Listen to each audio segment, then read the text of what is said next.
उपासक सहनशील इतना होना चाहिए, आंतरिक विकारों का पूर्ण रूप से सहन करने का स्वभाव बना लेना चाहिए।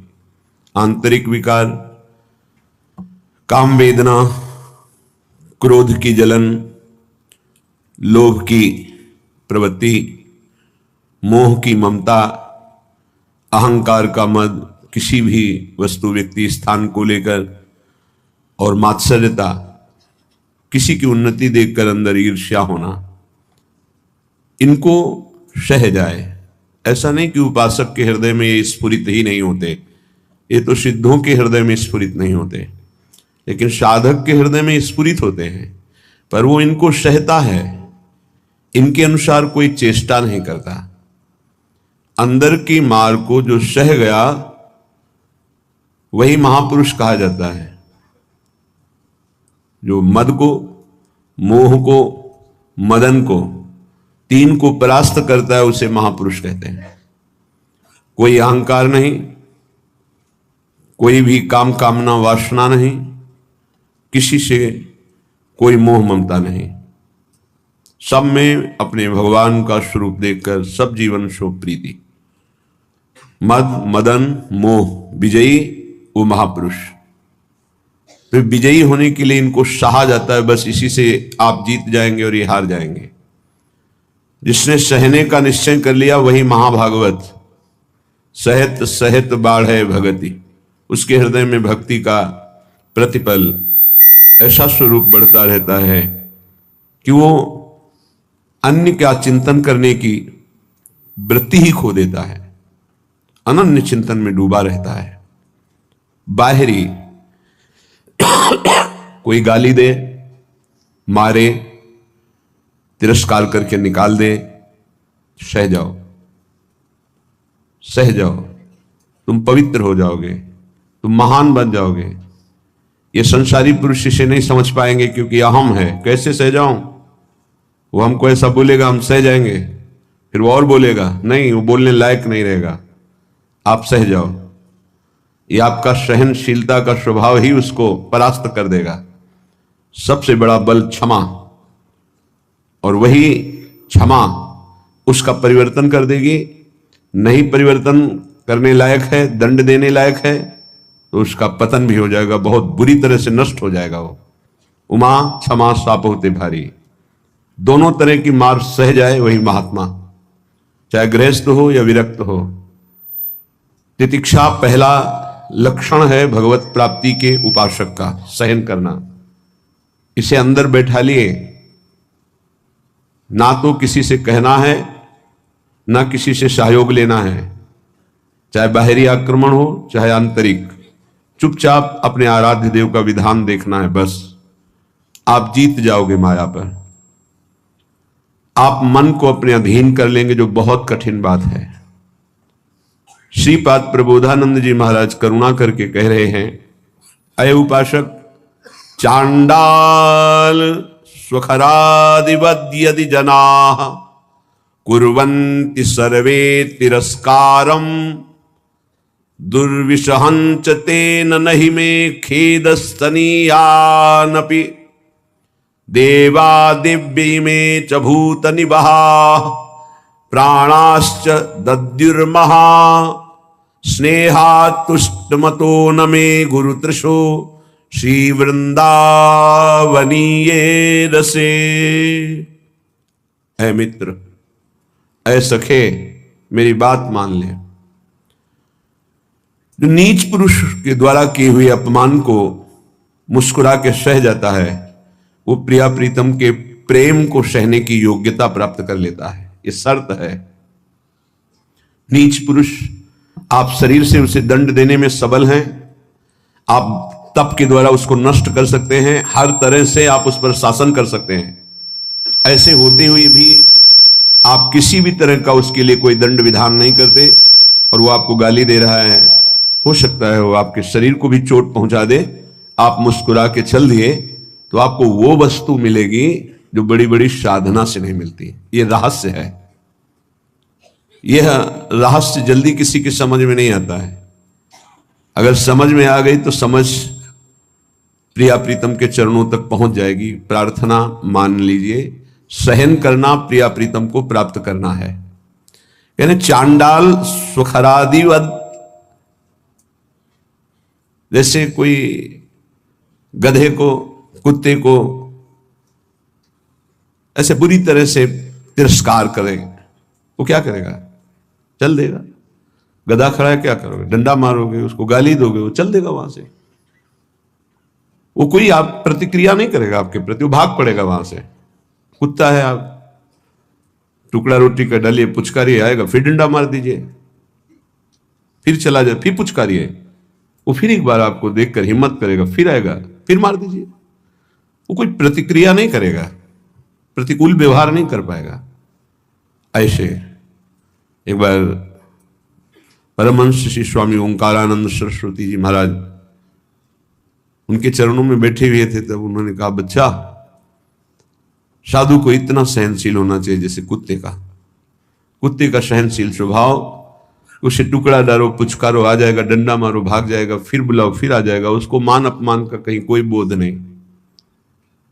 ऐसे ही कई बार साधु का अपमान हो, फिर आओ अच्छा ले लो रोटी, फिर गाली दे, फिर भगा दे, फिर आओ अच्छा ले लो, उसको कभी बुरा नहीं लगना चाहिए और आखिरी बात तक फिर हाथ फैला देना। लाइए, ये बड़ी बात जो महापुरुषों में पाई गई, ये बड़ी बात पाई गई। मानापमान का किंचन मात्र भी कोई प्रभाव नहीं, श्वान की तरह जैसे उसको मान अपमान का कोई, तब वो त्रिभुवन पूज्य ब्रह्मा के द्वारा भी नमस्कार योग्य हो जाता है।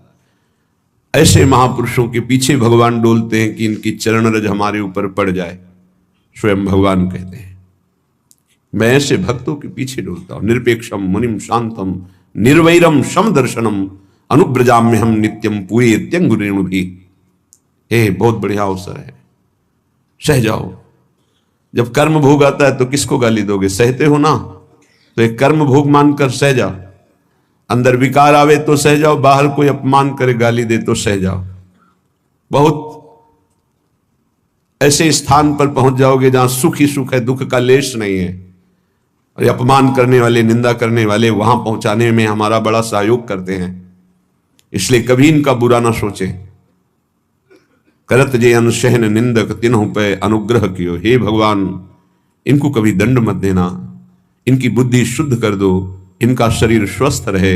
नाथ, ये तो यंत्र मात्र हैं आपके मंगल विधान कराने में, हम इनको बिल्कुल दोषी नहीं मानते। ऐसा स्वभाव भक्तों का होता है। कह रहे हैं कि नीच पुरुषों द्वारा, जैसे चांडाल आदि हैं, चांडाल कहते हैं जो चतुर्वर्ण से रहित, जो मांस मदिरा व्यभिचार हिंसा इस तरह के आचरण करता है, उसे चांडाल कहते हैं। तो कुछ भी खा सकता है। शास्त्रों में कुत्ते का मांस खाने वाला, ऐसे नाना प्रकार के कुमार्गगामी प्रवृत्तियों में जो हर्षपूर्वक चलता है उसे चांडाल कहते हैं।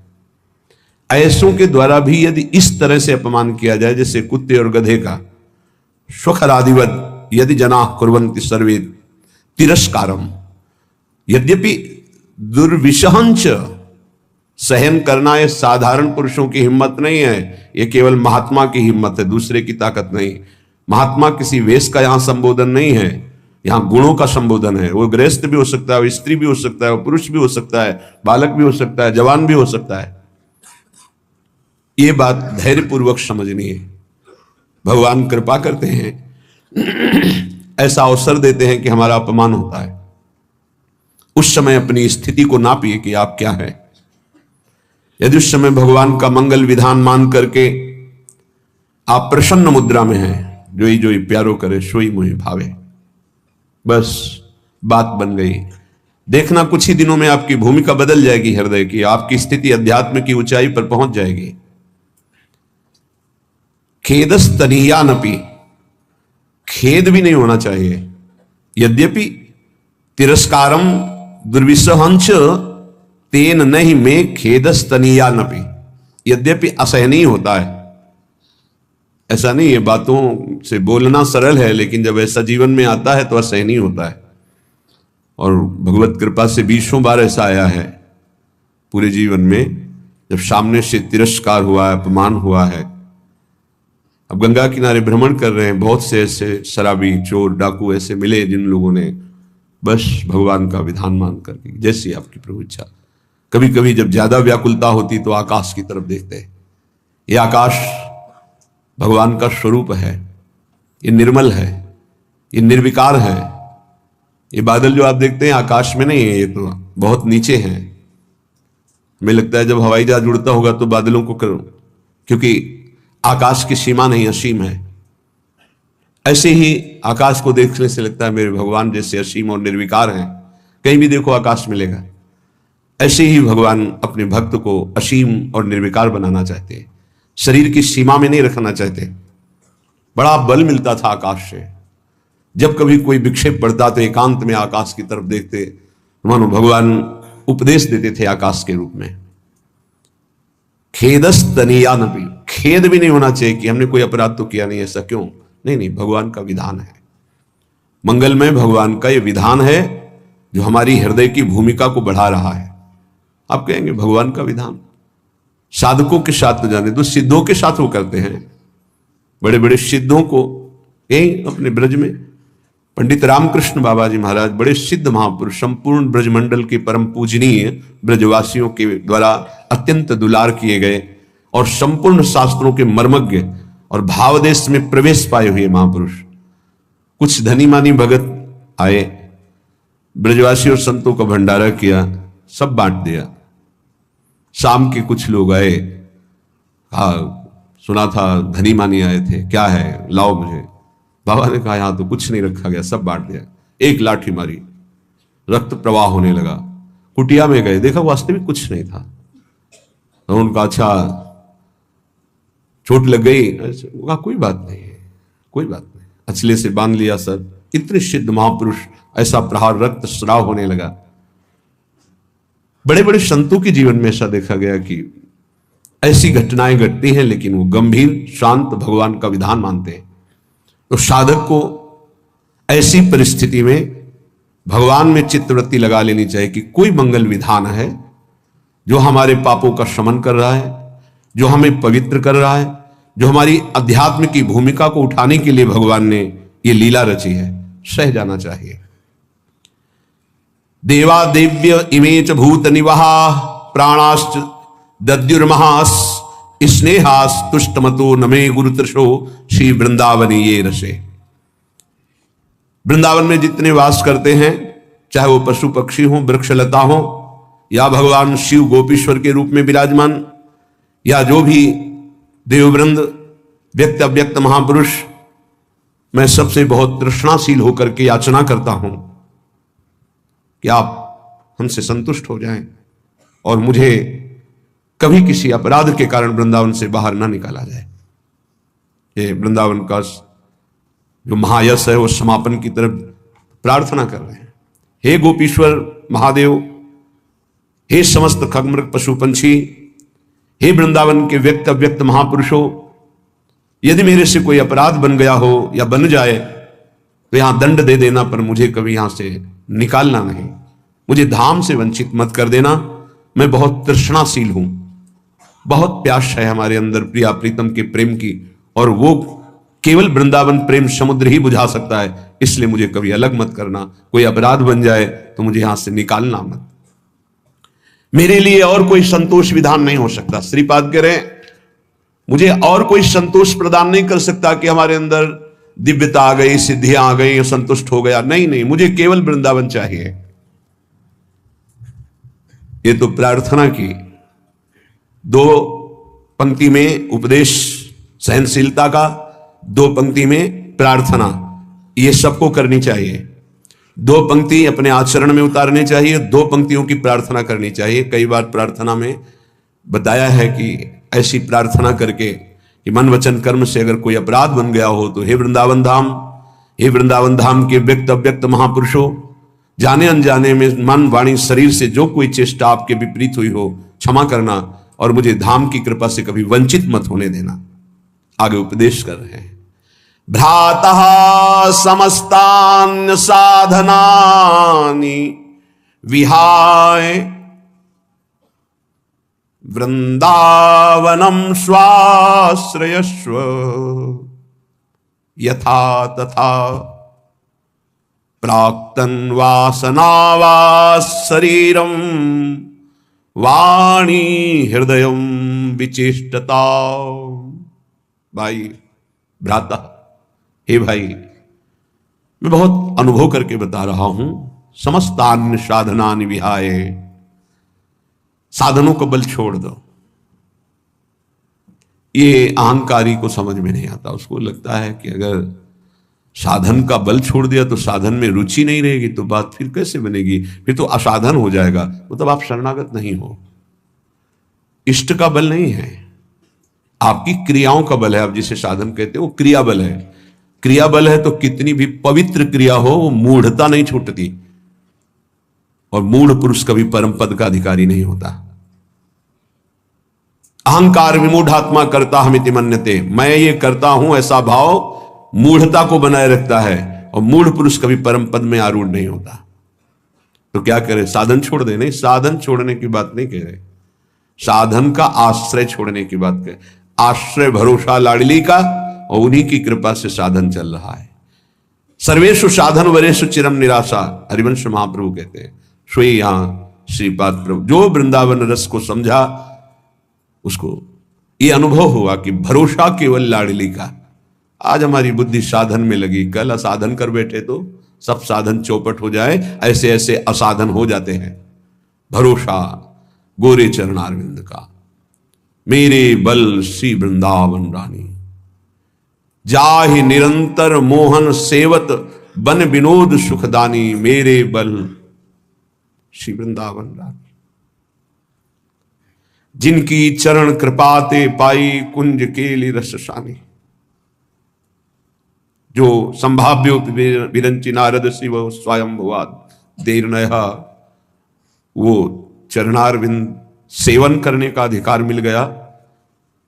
जिनकी कृपा कोर मात्र से, कोई साधन बल नहीं, जिनकी चरण कृपाते पाई कुंज केली रससानी। अब तो मन वचन कर्म से मैं बिक गई अपनी स्वामिनी के हाथ, जैसे रूप लाल हित हाथ बिकानी, निधि पाई मनमानी, मेरे बल श्री वृंदावन रानी। भ्राता समस्तान्य साधनानि विहाय वृंदावनम स्वाश्रयस्व। क्यों ऐसा क्यों? क्योंकि किसी दिन गलबैया दिए हुए युगल सरकार आएंगे और आपको निहाल कर देंगे। पड़े रहो दरवाजे पर। कदावा खेलंतो ब्रजनगर वीथीषु हृदयम हरंतो श्री राधा, ब्रजपति कुमारो शुक्लतिना। श्री राधा और ब्रजपति कुमार श्री श्याम सुंदर कभी गलबैया देकर खेलते खेलते आएंगे और आपको वो दे देंगे जो बड़ी बड़ी साधनाओं से नहीं मिलता। इसलिए पड़े रहो ब्रजरज में, ब्रजरज का आश्रय ले लो। कदावा खेलंतो ब्रजनगर वीथीषु हृदयम हरंतो श्री राधा, तुम्हारे हृदय का ही अपहरण कर लेंगे, हृदय निकुंज बना देंगे। इसलिए भ्राता समस्तान्य साधनानि विहाय वृंदावनम स्वाश्रयस्व, दृढ़ता पूर्वक वृंदावन का आश्रय ले लो। यहां वास की बात नहीं, आश्रय की कहे। कोई भी आश्रय ले सकता है, दूर रहकर भी आश्रय ले सकता है। यथा तथा प्राक्तन वासना वात शरीरम वाणी हृदयम विचेष्टता, जैसे बने वैसे। बड़ी बात कहे। अब वास की बात कहे। पहला आश्रय का पहली पंक्ति, दूसरी पंक्ति वास की। जैसे भी तुम्हारी स्थिति, तुम वासना से वशीभूत हो, शरीर वाणी हृदय अच्छी स्थिति में बुरी स्थिति में, इच्छा है अनिच्छा है, जैसे भी हो तुम चिंता मत करो, तुम केवल आजीवन वृंदावन वास कर लो। एक में आश्रय कहा पहली पंक्ति में, और दूसरी में वास की बात। यथा तथा शब्द, जैसे हो, भोगी हो, योगी हो, वासना हो, उपासना हो, अच्छी स्थिति है बुरी स्थिति है, छोड़ो तुम, जैसे हो आजीवन वृंदावन वास कर लो। वाणी हृदय शरीर जैसी स्थिति में है, तुम्हें निश्चित भगवत प्राप्ति होगी वृंदावन वास मात्र से। ये श्रीपाद श्री ध्रुवदास जी, वृंदावन दास जी, महाप्रभु हरिवंश चंद्र जी, बड़े बड़े महापुरुषों ने वृंदावन की महिमा को ऐसा देखा है। तादृक् कामो भवतु भगवन् येन कस्यांचिदेणी दृश्यासक्तोप्य न बहिर्यामि बृंदाटवीतः तादृग्दम्भोच्युदयतु तथा अहंकृतिश्चापि मे स्यात् येनाप्यस्मिन् रसमय वने रोचये नित्यवासम्। हे मृगनयनी श्री किशोरी जी, मुझे अपने जनों का संग करा के कोई काम दिलवा दो। तादृक् कामो भवतु भगवन् येन कस्यांचिदेनि। कोई भी काम, सोनी लगाऊंगा, पूछा लगाऊंगा, जूठे पात्र मार्जन करूंगा, जो भी आप कोई सेवा दिला दीजिए। यहां सेवा शब्द को बहुत सरल शब्दों में कहा, तादृक् कामो भवतु, कोई काम दिलवा दीजिए। काम जैसे टहल करने वाले, सेवा करने वाले कि आप काम वाली आती है, काम वाले आते हैं, ऐसा बहुत अपने को हे भाव से लेकर के कोई मुझे अपने धामवासी का काम दिलवा दीजिए। धामवासी की किसी की सेवा बन जाए, मैं उनका सेवक बन करके रहूं।